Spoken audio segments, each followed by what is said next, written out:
Welcome everyone to my brand new Football Manager 2018 series with AC Milan. It's been difficult for me lately when it comes to Football Manager, trying to get a series off the ground and running. I did a full season with Mönchengladbach and yes, I enjoyed it for the most part, but it just seemed it felt to me as though there wasn't that many exciting moments in the Bundesliga season as there is in real life. And I think it's probably best just to keep that save as a fun save to do in my own time. And then I switched over to Chelsea and did a couple of episodes, and that didn't really work out, did it? Chelsea, they don't really interest me. I'm not sure what I was thinking, to be honest. But AC Milan, a team that I can't help but admire.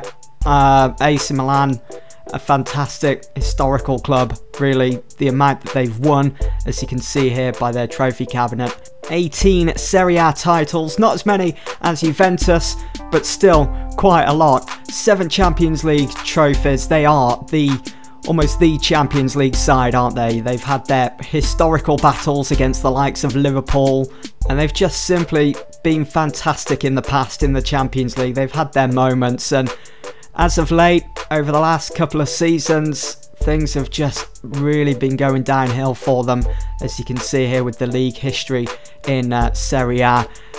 And obviously, finishing a season in 10th, they're not going to be qualifying for the likes of the Champions League. So they've really fallen off the straight and narrow, they've really fallen off the wagon, if you will. I mean, the last time they were in the Champions League final was that 06-07 final against Liverpool in Athens, which they did, of course, go on to win it back off Liverpool after what happened in that final back in 04-05. But you look at the team that they fielded in 07, they had some godly players starting for them. Maldini, Nesta, Seedorf, Kaka. Incredible side that AC Milan used to be. Also had Andrei Shevchenko. The list goes on. What an incredible side AC Milan were. And since then, they've just fallen from grace. They've been shunted out of the spotlight almost by the likes of Juventus. I mean, they've always been there, of course, Juve and Inter Milan, but you don't hear as much about AC Milan as you used to, and I think it's time we change that. I think we bring AC Milan back to their glory days. I mean, they had that influx of players in the summer in real life, didn't they? And so that's going to be another exciting aspect about this series, being able to work with those new players that have come in. We're going to push them to their limits, and we're going to see what they can accomplish here at AC Milan, what I can accomplish with AC Milan. So all the formalities out the way, interview with the chairman done. Let's have a look at Milan's transfer update then. So you can see that we've got a few loanees, which will also go through as future transfers. If we start at the bottom though, you can see that Carlos Bacca is currently out on loan in La Liga with Villarreal. We're receiving 185,000 a week. Niang also out on loan to Torino. Incoming, we've got Fabio Borini. He's on loan from Sunderland. He will become a permanent AC Milan player at the end of the season. As you can see, 5.25 mil is cost the club. Elsewhere, Niang, who's currently on loan at Torino, will move to Torino at the end of the season for 10.75 mil. And our loanees at the moment, just like Borini, Frankesi will be joining us at the age of 20. Certainly looks like a really good, solid player to have in the team. Great potential ability also. Someone I'm looking forward to working with as the seasons go on here with AC Milan. There are the new non-EU player transfer allowances. We've got an injury update. Lucas Biglia is out, Bonaventura and Conti. We've got the backgrounds which we've already gone through. Fierce rivals, as we know, Inter Milan, of course, who share the San Siro with AC Milan and Juve. Looking forward to going up against Juventus and testing my Football Manager knowledge against Algieri. Really looking forward to that, if I'm honest. We've got more strengths than weaknesses, which of course I always like to see. You don't want more weaknesses, of course. Main things that pop up though for weaknesses: wage budget. We can adjust that, I think. Strengths, some of the players aren't the strongest physically, so we're going to have to work on that. And youth prospects, we're going to have to bring in a new head of youth development. But before we do that, let's go ahead and meet some of the key players in this AC Milan side. Gianluigi Donnarumma, I think we all are aware of the reputation Donnarumma has at the age of just 18 years old. He's already pretty much in the first team here at AC Milan. Don't think much needs to be said about him, apart from the fact that he's going to be fantastic for us. Leonardo Bonucci was quite the shocking transfer in the summer. Part of the overhaul as well for AC Milan. He may be at the age of 30, but it's that experience. It's so vital to have in such a team. He made the move from Juve, and I'm more than happy to have him in the team, and he will most certainly be in my first team plans for the next 2-3 seasons.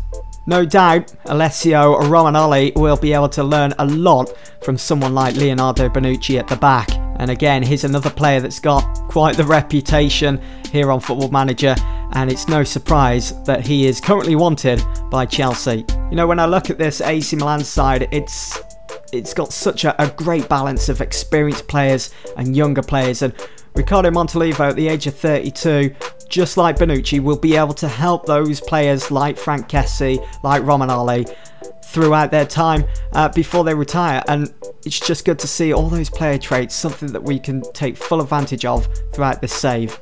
I almost forgot that AC Milan signed Çalhanoğlu in the summer.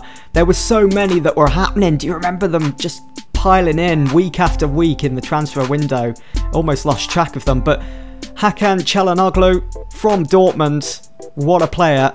Still quite young, still got quite the career ahead of him. And the thing I like about Çalhanoğlu, he's going to be able to take those free kicks for us. Not the quickest of players, looking at that acceleration and pace, but he's quite versatile in that final third, which we'll need. Finally, he arrived from FC Porto in the summer. It is Andre Silva. He's such a classy centre forward, one that's going to fit right into this AC Milan side, one that shows so much experience even though he's at such a young age in that final third, and one I'm looking forward to getting in this team and banging in the goals. Just like my Mönchengladbach save and also Chelsea save, I'm going to be running with this 3-4-3 formation.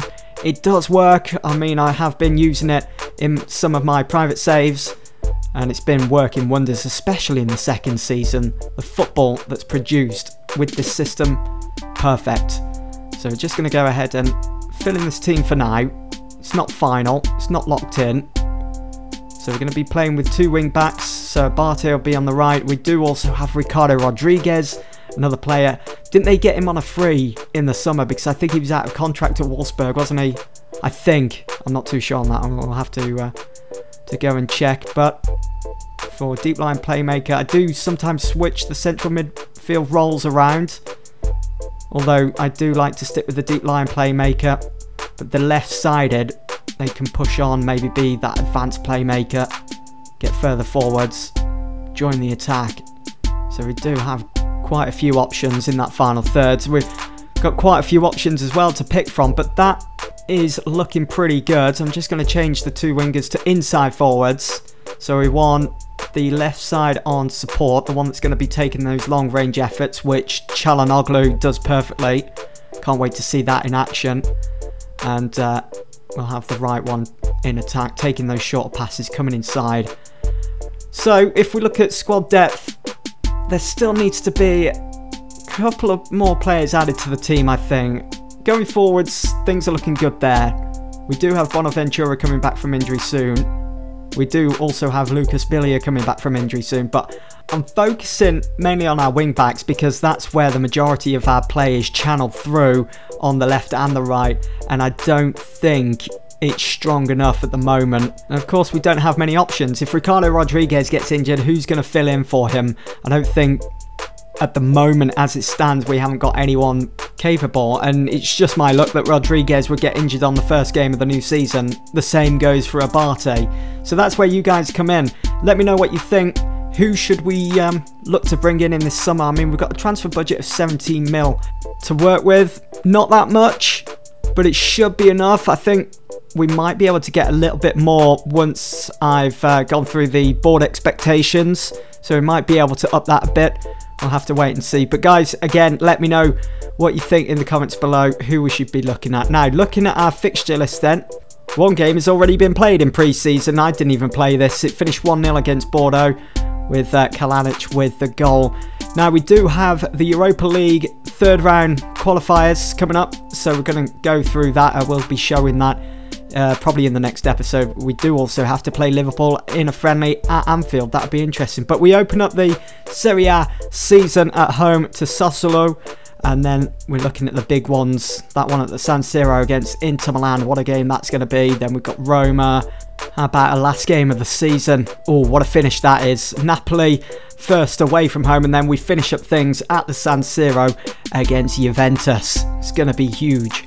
So anyway, that is going to be about it for this first episode of my AC Milan save on FM18. Hope you guys have enjoyed. And I hope to see you guys on this journey with me in Serie A. For now though, that's it. Thanks for watching.